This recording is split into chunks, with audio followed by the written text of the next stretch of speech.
Thank you, Brian. If I look a little nervous, it's because my daughter's in labor for our first grandchild. So one of the perks of not being in office, you get to savor these moments, see your family a lot more. But when I got a call from some folks who started looking at House Bill 194, they said, you know, we think this really is a problem. And I hadn't really taken that close of a look at it because I was back in my private practice. But when duty calls, duty calls. And we looked at a lot of the small changes that were in this bill with more than 140 different either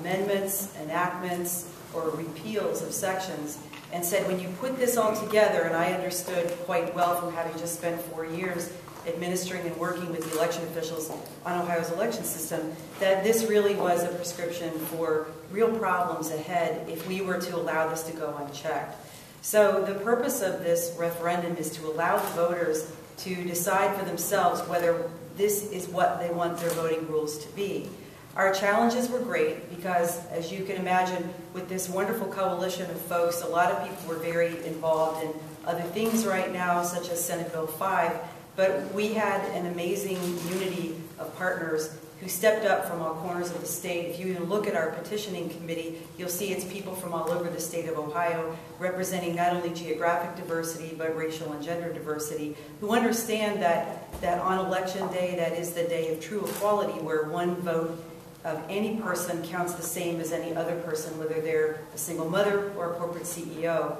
And we understand that those rules, as little as they may be, can have very, very large effects when we're talking about a total of 8 million registered voters in the state of Ohio. So it was a question of having to draft the petition twice because of the interpretation on what parts of a law mean, and then moving forward with a massive effort. And you'll see that of this number, more than half of those signatures were gathered by volunteers or by community organizers, and not by your typical paid petition circulators. And we're very, very proud of that, and we think it shows the strength of the people of Ohio's